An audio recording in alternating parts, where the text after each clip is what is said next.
my daughter. The one I raised with my own hands, the one I gave my whole life for, once looked me in the eyes at a cemetery and laughed. We were standing at her grandparents' grave, the people who gave me everything, the people who taught me honor and family, and she laughed. She said words that still echo in my chest, words so sharp they cut deeper than any knife. Why waste your time with the dead? You'll be there soon enough. Then she turned her back on me, started her car, and drove away, leaving me standing alone between the cold stones and the silence of the dead. That moment shattered something inside me. It wasn't just her words, it was the way she said them, the way her laughter mocked everything I held sacred. In that instant I realized that the daughter I had poured my love into no longer respected me, nor the roots of the family she came from. And standing there, abandoned in front of my own parents' grave, I felt the kind of pain no father should ever feel. But listen carefully, because this story doesn't end in pain. No.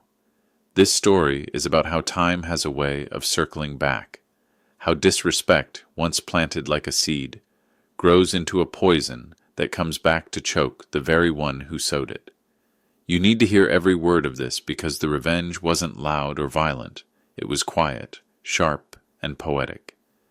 Years later, she would come crawling back to me, begging for the very thing she had once mocked. Before I tell you how it all unfolded, I need you to stay with me. This story will hit you hard, and I promise by the end, you'll feel the weight of justice the way I felt it in my bones. So if you're listening right now, subscribe to this channel so you don't miss stories like this, and drop a comment telling me where in the world you're listening from. Because betrayal, pain, and revenge, they are feelings every one of us knows, no matter where we live. I grew up in a house where family wasn't just important. It was everything. My parents were simple people, but they carried with them a sense of dignity that no amount of money could ever buy.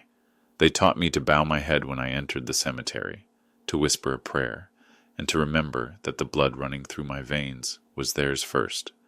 That's why, even as I got older and life became busier, I always made time to visit their graves. I never wanted to forget where I came from, or the sacrifices that built the ground I stood on. When I had children of my own, I dreamed of passing those traditions down. I wanted my daughter to know that respect isn't just for the living, it's for those who paved the road before us. I imagined her standing by my side one day, maybe even holding her own child's hand, teaching the next generation that family roots should never be mocked or forgotten. That dream gave me comfort. It made me believe that even after I was gone, the chain of respect would remain unbroken. But life has a way of testing the things you hold sacred. The more my daughter grew, the more I began to notice a distance in her. Where I saw honor, she saw burden. Where I felt pride in tradition, she felt embarrassment. I kept telling myself it was just a phase, that young people sometimes push away before they learn to appreciate. But deep inside, there was a whisper, a warning, that she was walking further and further from the values that had shaped me. And yet, I held on to hope. I told myself that if she joined me just once at the cemetery, she would understand. She would feel what I felt, standing in front of the names of those who came before us. She would see that this wasn't about death, but about life, about belonging to something greater than ourselves. That hope carried me forward, blinded me from the truth I didn't want to face, that the daughter I loved so deeply no longer cared to honor her family's name. My parents were not wealthy people.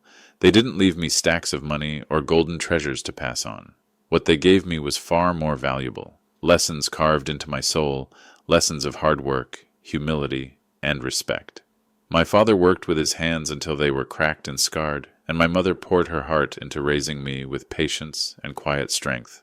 Every meal she cooked, every story my father told by the dim light of a lamp became part of me.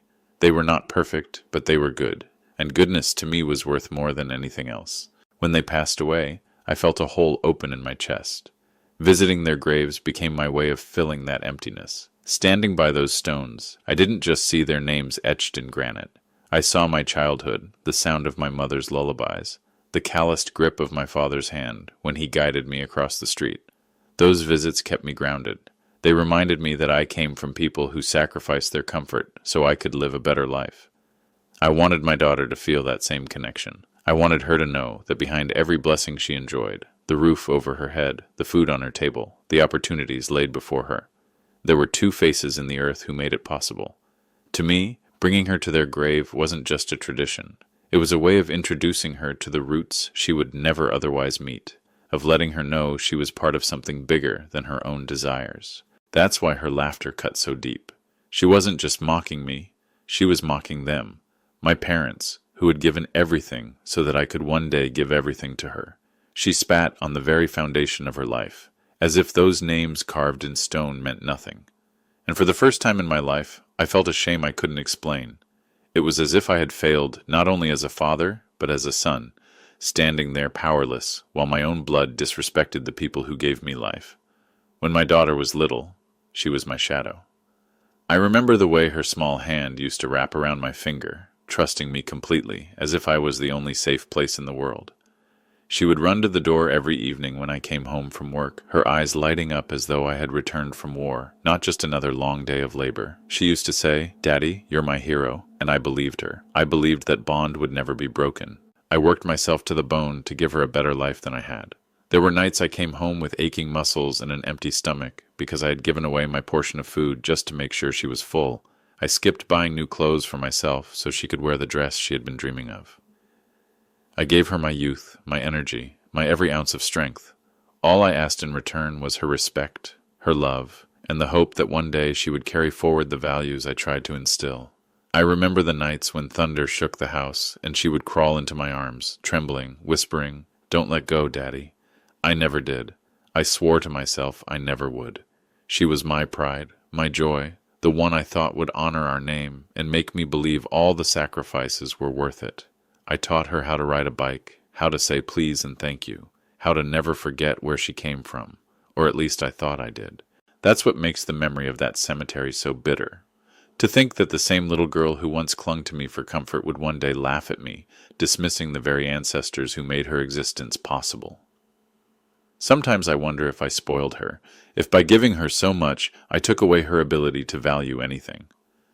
Maybe she thought respect was optional, that family could be discarded like yesterday's trash. But I never imagined it would come to this, her standing over her grandparents' grave, mocking me, mocking them, mocking everything I tried to raise her to believe in. As my daughter grew older, the warmth between us began to change. At first, it was small things, a tone in her voice, a roll of her eyes when I reminded her to say thank you, or the way she would sigh heavily when I asked her to sit with me for a meal. I brushed it off as teenage moods, telling myself it was normal, that every child passes through that storm before they find calm again. I convinced myself that no matter how far she drifted, she would circle back to the values I raised her with. But then the changes grew sharper, more deliberate. She stopped asking for my advice, even when she stumbled. When I spoke, she would look past me, her eyes glued to her phone, or fixed on the distance. Family dinners became arguments instead of conversations. And the word respect became something she scoffed at, as though it was old-fashioned, something she no longer owed anyone. It was like watching a stranger take the place of the little girl who once clung to me for safety. I noticed how her friends influenced her too. She surrounded herself with people who laughed at tradition, who mocked responsibility, who told her that family was just a chain holding her back, and she believed them. She began to treat me as though I was the chain, heavy, outdated, a burden she wished she could shrug off. The more I tried to reach her, the further she pushed me away. I would lie awake at night, wondering where I went wrong. I replayed every moment, every sacrifice, every lesson I tried to teach. Was I too strict? Too soft? Did I give too much? Or not enough? The questions ate at me, but no answer could soothe the ache of seeing my own child drift further from the roots that gave her life. Still, a part of me held on. I told myself that deep down she would remember, that one day she would look back and see the love behind every act, the meaning behind every lesson. I clung to that hope like a drowning man clings to a rope. But hope, as I would learn, can be cruel. It can blind you to the storm that's about to break, and the storm between us was coming. One morning, as the anniversary of my parents' passing approached, I decided to try something I had never done before. I thought, maybe if I invited my daughter to come with me to the cemetery, she would finally understand. Maybe standing in that quiet place, surrounded by the weight of memory and love, she would feel what I felt. I wanted her to see that those graves weren't just stone and dirt. They were the foundation of everything she enjoyed, everything she took for granted. So I asked her. I spoke softly, carefully, as though I was handling something fragile. I told her I would be going to visit her grandparents' grave, and that it would mean the world to me if she came along. For a moment she hesitated, and my heart leapt. I thought maybe she was considering it, maybe she was ready to open her heart again. Then she shrugged and said, "Fine. But don't expect me to stay long. I have plans." Her words stung, but I swallowed my hurt. I told myself it was enough. Just getting her there would be the first step. Maybe she was only agreeing out of obligation, but maybe, just maybe, something deeper would stir once she stood at that place. I clung to that thin thread of hope as though it were my last chance to bridge the distance between us. That night, I couldn't sleep. I kept imagining the next day, picturing us standing together at my parents' grave. I saw her laying flowers beside mine, bowing her head in respect, and maybe even whispering a prayer. I saw us leaving the cemetery closer than we had been in years, with her realizing the importance of honoring those who came before her. I let myself believe that tomorrow could be the turning point. But the truth is, I was a fool. I had built castles in my imagination, only to watch them crumble into dust the moment reality struck. I didn't know then that I was setting myself up not for healing, but for the deepest wound my daughter would ever inflict on me. The morning of the visit, I woke up earlier than usual. The air felt heavier, as though the sky itself understood the weight of what the day meant to me. I picked the freshest flowers I could find, a small bouquet of lilies and roses, the kind my mother used to love. My hands trembled as I arranged them, not because they were heavy, but because of the hope I carried with them. I wanted everything to be perfect. I wanted my daughter to see this act as sacred, as something worth slowing down for, worth respecting. When she finally arrived, she was impatient, scrolling through her phone as I carefully locked the front door. She barely spoke during the drive, her headphones in, her eyes fixed on a glowing screen instead of the world outside. Still, I held on to hope. I told myself she was here, and that was what mattered. Maybe once she stood among the graves, she would feel the quiet pull of the earth, the silence that speaks louder than any words. As we entered the cemetery, the air shifted. The world outside, the noise, the traffic, the endless distractions, seemed to fall away. The path was lined with tall trees, their branches swaying gently, whispering secrets of time and memory. The stones stood solemn, each one carrying a story, a life, a reminder of how fleeting our days truly are.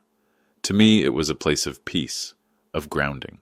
To her, I wondered if it was just another inconvenience. We walked slowly, my steps steady, but her pace rushed, like she couldn't wait to get it over with.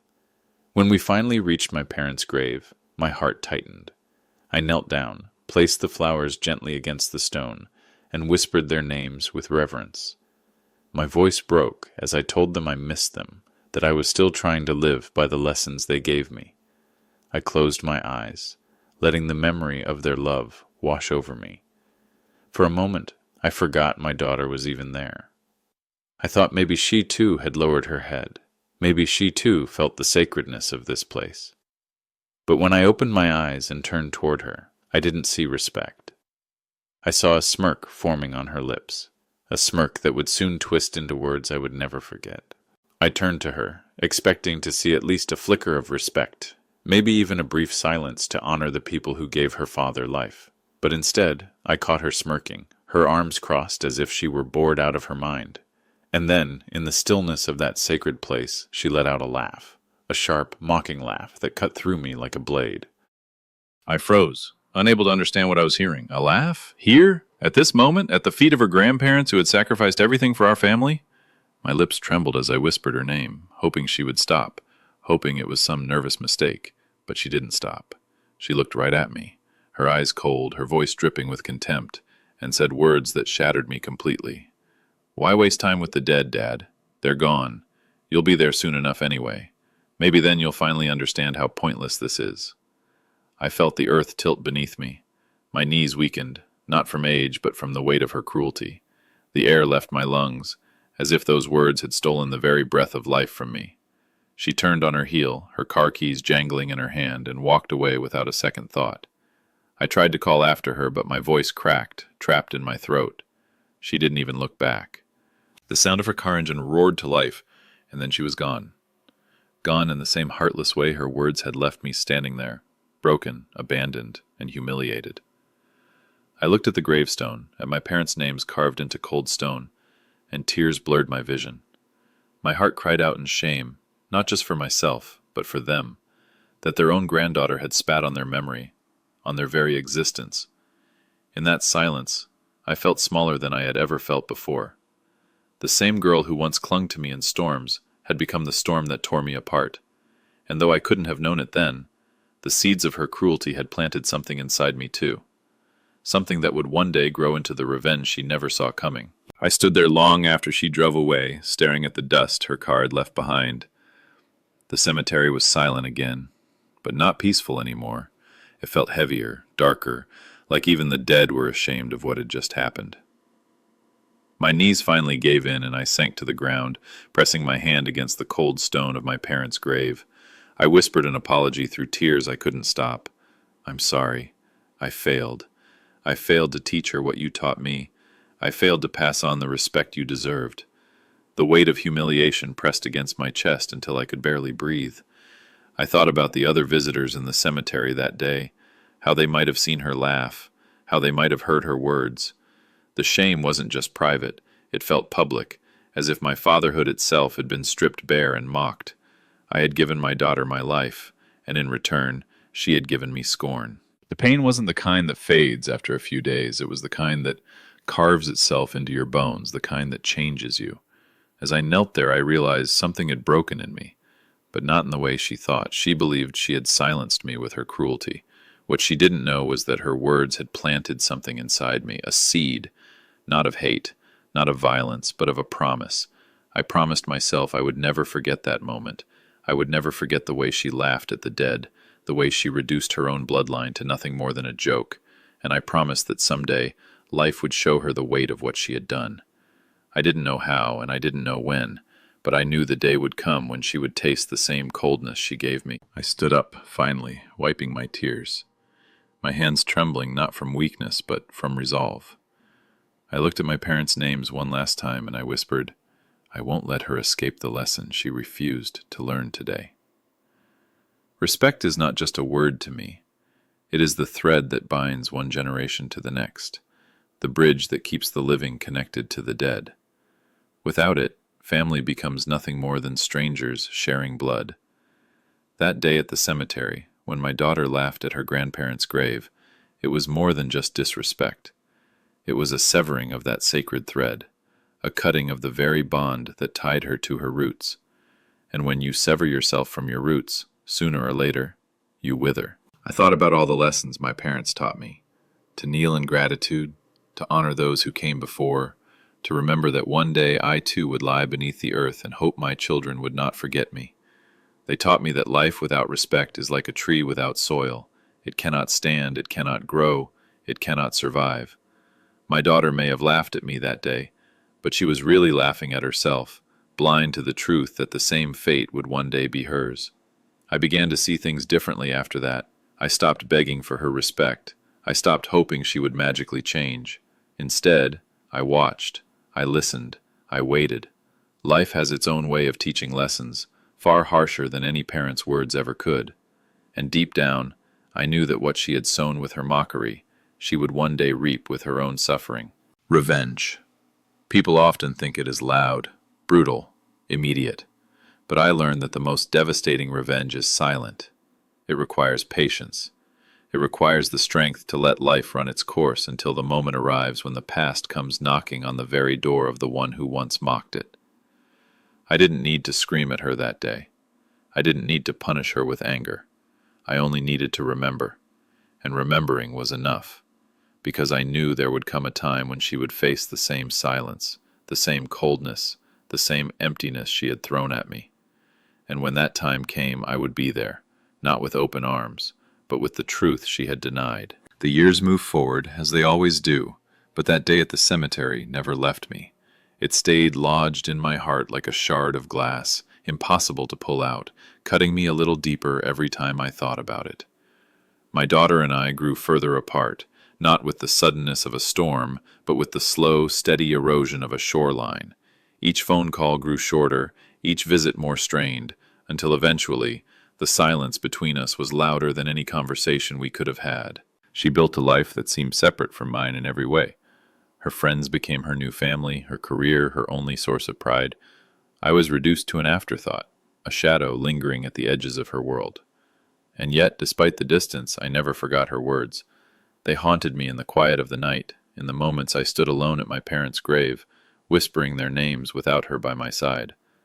Every flower I laid down felt heavier, not just because of grief for the dead, but because of the living daughter who chose to walk away. I stopped asking her to come with me. I stopped hoping she would suddenly appear at the cemetery filled with regret, ready to bow her head in respect. I knew better. Some people only learn through loss, and she had not yet lost enough to understand the weight of what she had done. So I carried the memory alone, year after year, visit after visit, while she lived as though her roots didn't exist. But life has a way of circling back. The very silence she created became my strength. I no longer needed her to validate my devotion to my parents. I stood at their graves alone, and I found peace in knowing that I still honored them, even if she never would. I learned patience, I learned restraint, and I waited, quietly, for the day when her arrogance would crumble, when the same fate she mocked would come to her doorstep. I didn't know when that day would arrive, but I knew it would, because no one can laugh at the dead and escape the truth of mortality forever. My daughter thought she was untouchable. She carried herself as if the world owed her something, as if the sacrifices of the past were meaningless, because she was smarter, stronger, and more deserving than anyone else. I watched her move through life with a kind of arrogance that both amazed and saddened me. She spent money she didn't have, chasing appearances, buying things to impress people who barely cared for her. Every new purchase was a mask, covering up the emptiness inside her. She built relationships, but none of them lasted. Friends came and went.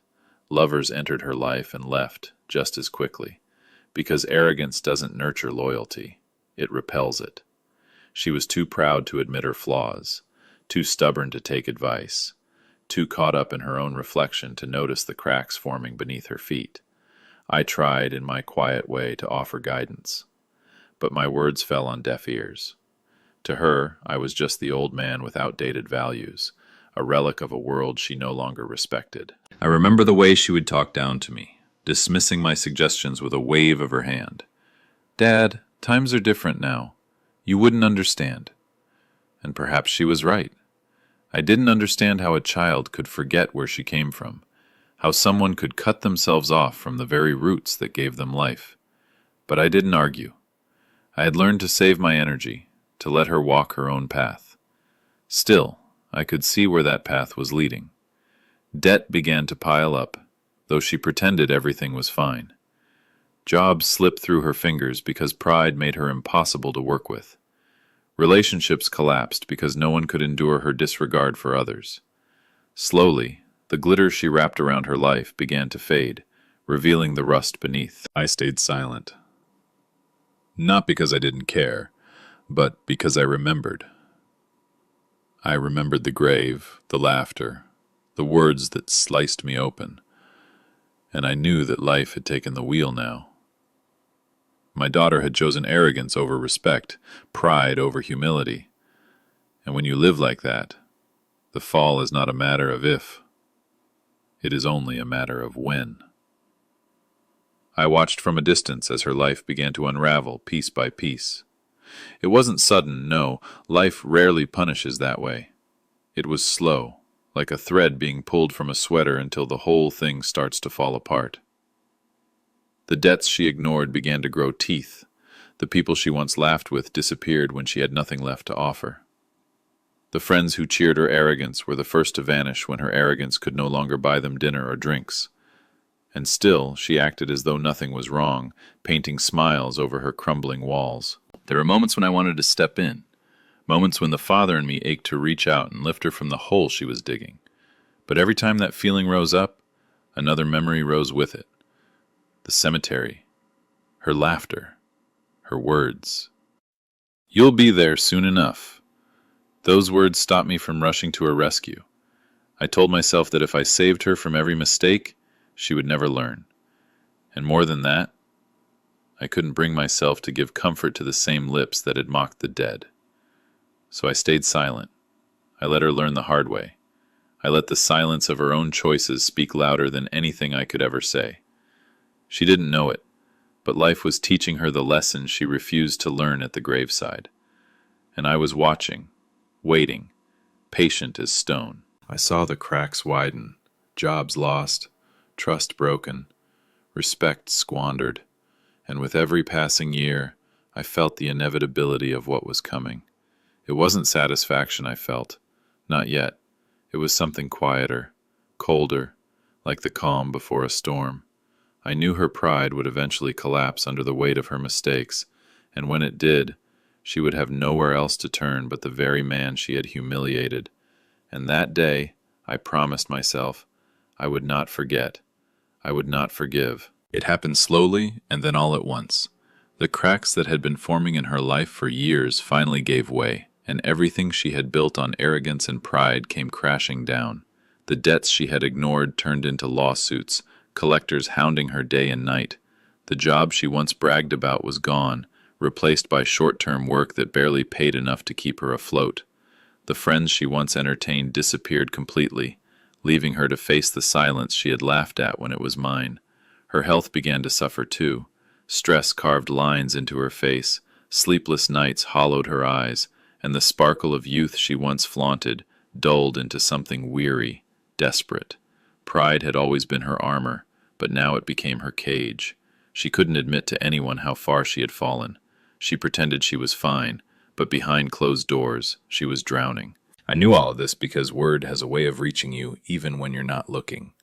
Neighbors whispered, old acquaintances shook their heads, and sometimes I saw it in her myself.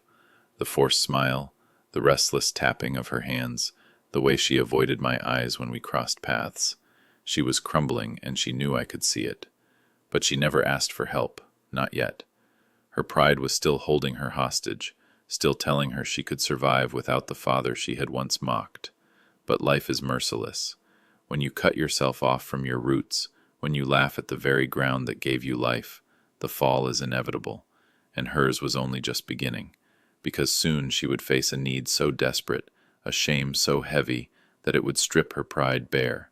Soon she would come to me, the very man she had humiliated at the cemetery, and she would beg, and I, remembering every word, every laugh, every wound she had carved into me, would finally have my answer for her. Desperation has a way of breaking even the strongest walls of pride. My daughter had spent years convincing herself she didn't need me, that she was better off without my values, without my guidance, without my presence in her life. But life has a cruel way of stripping away illusions, and when everything else was gone, her money, her friends, her opportunities, she was left with nothing but the bitter taste of reality. I will never forget the day she came to my door. It was late in the evening, the kind of quiet hour when the world seems to pause. I heard the hesitant knock before I saw her face, and something in that sound already told me everything. It wasn't the confident, dismissive knock she used to give when she barged in without care. No, this was softer, weaker, like even her hand carried the weight of her downfall. When I opened the door, she stood there with eyes swollen from crying, her shoulders hunched as if she were carrying the world on her back. She looked smaller somehow, like the arrogance that once made her tower over everyone had been scraped away, leaving only a fragile shell. For a long moment, she couldn't even meet my eyes. Her lips trembled, opening and closing as though the words refused to come out. I said nothing. I just waited. The silence between us grew heavy, pressing on her until she finally whispered the words that changed everything. "Dad, I need your help." There it was. The pride was gone, the distance was gone, and all that remained was desperation. But I didn't rush to comfort her. I didn't open my arms the way I once might have. Instead, I let the silence hang, because I wanted her to feel the weight of what it meant to ask me, after everything she had done, after everything she had said. She shifted nervously, tears spilling down her face as she tried again. "Please, Dad, I don't know where else to turn. That was the moment I knew. The lesson she had mocked at the graveyard all those years ago had finally come back to her doorstep. She stepped inside, her hands shaking as she clutched her bag to her chest like a child clutching a toy for comfort. I guided her to the table, but she barely sat. She collapsed more than anything, as though the weight of her own choices had finally broken her down. For a long time, she just wept, the tears falling harder with each breath. And when she finally spoke, her voice was so faint I almost didn't recognize it. "Dad, I don't have anything left." I watched her closely, letting her speak, letting her empty out the years of pride that had kept her from me. She told me about the debts, about the job she lost, about how people she thought were friends had abandoned her. Every word was heavy with defeat. But then she said something that froze me to the core. "I can't even afford a place to be buried when my time comes. I've looked into it, and I don't have the money, Dad. I need your help. Please, I don't want to be left without dignity." Her words echoed in my head, sharp and bitter, a burial plot. She had laughed at me once, at the very idea of honoring the dead. She had stood at her grandparents' grave and mocked me, telling me I would soon be in the ground myself. And now here she was, begging me to give her what she had once laughed at, a place among the dead, a piece of earth to call her final rest. I sat back, silent, my mind racing. I could still hear her laughter at the cemetery, still feel the sting of her words, and now, like a ghost, that moment had returned to haunt her. She was living the same humiliation she had once thrown at me. It was as though fate itself had written this moment, circling back to deliver justice with perfect precision. She reached across the table, her fingers trembling as they grazed my hand. "Dad, I know I don't deserve it, but please, please help me." I looked at her, and I realized the time had come. The lesson she refused to learn years ago at the cemetery would now be taught, not by words, not by lectures, but by the very silence she had once left me in. I let her words hang in the air, heavy and desperate, the way mine had once hung unacknowledged in that cemetery. For years I had carried her laughter like a scar carved into my soul, and now here she was, trembling, begging me to give her the very thing she had mocked, a piece of earth to be remembered with dignity. I took a deep breath, and for a moment I almost felt the old instinct rise, the instinct to protect her, to comfort her, to give her what she needed.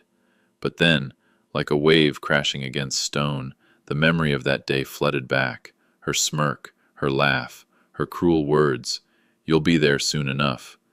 I remembered standing by my parents' grave, abandoned and humiliated by my own flesh and blood, and I knew I could not let her escape the weight of that moment. I pulled my hand away from her slowly, and she looked at me with wide, desperate eyes. My voice was calm, steady, almost cold when I finally spoke. "Do you remember that day at the cemetery? Do you remember what you said to me? You laughed at your grandparents' grave. You laughed at me. You told me I would be there soon enough. And now you come here, begging me for the same dignity you denied them." Her face went pale, and she shook her head as though trying to block out the memory. But I could see in her eyes, she remembered. She remembered every word. I leaned closer, my voice barely more than a whisper, but sharp enough to cut through the silence. "You wanted me to waste no time with the dead, so why should I waste what I have on you now? You mocked the very soil that holds our family, and now you ask me to give you a place in it? No, you will lie in whatever ground life leaves you in, because dignity must be earned, and you threw yours away the day you spat on your roots." Her lips trembled, her tears falling harder, but I didn't waver. I stood firm, just as she had once stood firm in her cruelty. Except mine was not cruelty, it was justice. Her face crumbled the moment my words settled into the air. It was as if she had been struck by something invisible yet undeniable. For years she had carried herself with pride, with arrogance, with the belief that she would never have to answer for her choices. But now, sitting across from me, she looked like a child again, broken, ashamed, stripped of all the illusions she had wrapped herself in. She shook her head violently, her voice cracking through her sobs. "No, no, Dad, please. I didn't mean it. I was young, I was stupid. I didn't know what I was saying." The tears poured down her face, her words tripping over themselves as she tried to undo the past with desperate apologies. But apologies cannot unring a bell. They cannot erase the sting of laughter at a cemetery, or the silence of being abandoned in grief. I sat there, steady, watching her unravel. For the first time in her life, she couldn't run, couldn't hide behind excuses or friends or money. She was exposed, naked before the truth she had long ignored. Every tear she shed was the echo of my own tears on that day by my parents' grave. Every sob was the reflection of my humiliation. It was as though life itself had drawn a perfect circle, placing her exactly where she had once placed me. She reached for me again, gripping my arm with both hands, her voice hoarse. "Please, Dad, I can't live with this shame. I can't die like this. Don't leave me like this." Her desperation filled the room, but it did not move me. Not because I no longer loved her, but because love without respect is no love at all. And in that moment I realized something. This wasn't just revenge. This was truth. She wasn't crying because she suddenly valued her grandparents or me or the lessons I had tried to teach her. She was crying because her pride had finally collapsed under its own weight. She was mourning not the dead, but herself. And I knew I had to let her feel it. As I sat there watching my daughter crumble before me, a part of me felt the old ache of fatherhood tugging at my chest. The instinct to protect, to shield her from pain, to lift her back up as I had done countless times when she was small. But I did not move. I did not speak words of comfort, because this moment was not meant to be softened. This moment was not punishment for punishment's sake. It was the natural consequence of choices made long ago. For years, I had carried her laughter at the cemetery like a wound that never healed, and yet I never shouted at her, never tried to force respect into her. Instead, I waited. I let life take its course, and now, life had delivered her back to me, stripped of her pride, humbled by her own downfall, begging for the dignity she once mocked. This was not my cruelty. This was justice. This was the circle closing. I thought of my parents in that moment, of the lessons they had given me. They had always said, "Respect is not demanded, it is reflected. What you give will return to you." And now I saw those words alive before my eyes. My daughter had given mockery, arrogance, and disrespect, and now those very things had returned to her, heavier than she ever imagined. It hurt to see her like that, but pain is sometimes the only teacher left when every other lesson has been ignored. She had chosen to laugh when she should have bowed her head. She had chosen to abandon me when I reached for her. And now she had no choice but to face the loneliness she once forced upon me. I stayed still, calm, steady. My refusal wasn't anger, it was truth. A truth she had run from all her life, but one she could no longer escape. And as much as it broke me to deny her, I knew it was the only way she could finally see the weight of what she had done. Life has a strange way of keeping records. It doesn't write with ink, but with memory, with choices, with the echoes of words spoken when we thought they didn't matter. My daughter's laughter at the cemetery was not erased by time. It waited, patient, like a shadow following her through the years, and when the moment was right, it stepped into the light. As I looked at her, broken and begging, I realized the perfect symmetry of it all. Years ago, she left me standing alone among the graves, humiliated, abandoned in my grief. Now here she was, standing before me in her own grief, abandoned by everyone she had relied on, stripped of the pride that once made her so sure of herself. The same silence she had left me in, she was now forced to sit inside. This was the justice I had been waiting for, not with anger, not with shouting, but with truth. She had mocked the dead, and now she was begging for dignity in death. She had denied her roots, and now she was begging the very man who carried those roots to give her ground to stand on. It was as if the earth itself had decided to balance the scales. I didn't need to raise my voice. I didn't need to punish her with harshness. My silence, my refusal was enough. It carried more weight than 1,000 lectures. It was the answer to every cruel word she had thrown at me, every laugh, every dismissal. And she knew it. I could see it in her eyes, the dawning horror of realizing that the very ground she had mocked was the ground she now needed more than anything. Karma had done its work. Life had brought her full circle back to the very lesson she thought she could laugh away. And though it broke something in me to watch my own child in such despair, I knew this was the only way she would finally understand. Respect is not a choice, it is a debt. And when you refuse to pay it, life will collect it from you in the cruelest of ways. When I was young, my parents would often remind me of something simple but unshakable. Respect your roots, and they will hold you steady. Forget them, and you will fall. At the time, I thought those words were just old sayings, gentle reminders to behave. But standing there, looking at my daughter's tears, I understood them in a way I never had before. They weren't just advice. They were prophecy. She had chosen to forget, to sever herself from the roots that gave her life, and now I was watching the fall that followed. Respect isn't about tradition alone. It's about gratitude. It's about recognizing that we are who we are because of those who came before us. My parents worked with blistered hands so I could hold my daughters with gentleness. They gave me lessons that became my compass, and all I ever wanted was to pass those lessons to her. But she laughed at them. She laughed at me.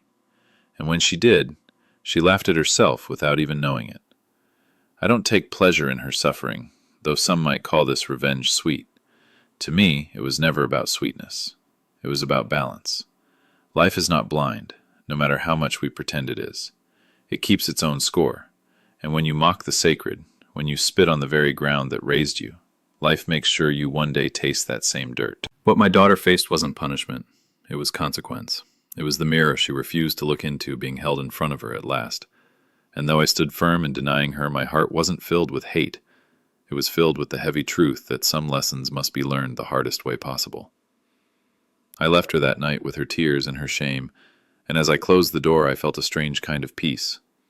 Not joy, not triumph, just peace. Because I knew I had honored my parents by standing firm. I knew I had remained true to the roots she once mocked. And I knew that even if she never forgave me, she would never forget what life had shown her. That night, after she left my home in tears, I sat in the quiet and thought about everything. I thought about my parents, about the love they gave me, about the sacrifices they made so I could stand tall. I thought about the day at the cemetery when my daughter's laughter cut through me like a knife. And I thought about how life, patient and merciless, had circled back to deliver its justice. It is never easy to watch your own child suffer. There is no satisfaction in seeing them broken, no celebration in their downfall. But there is truth, and the truth is this: respect is not optional. It is not a favor you give when it suits you. It is the foundation of everything: family, honor, dignity. My daughter tried to live without it, and the weight of her own arrogance dragged her down. So if you hear my voice now, let this be a warning and a lesson. Do not mock the ones who came before you. Do not cut yourself off from the roots that give you strength, because the day will come when you will need the very respect you once denied. And if you've spent your life laughing at it, you will find yourself begging for it when it is far too late. This was my story, a story of pain, betrayal, and the quiet revenge that life itself helped deliver. And now, I want to hear from you. Where are you listening from? What do you think of what happened? Share your thoughts in the comments, because stories like this carry lessons for all of us. And if you haven't already, subscribe right now to this channel. I have many more stories to tell, stories of betrayal, justice, and the kind of revenge that leaves you silent when the final words are spoken. Don't miss them.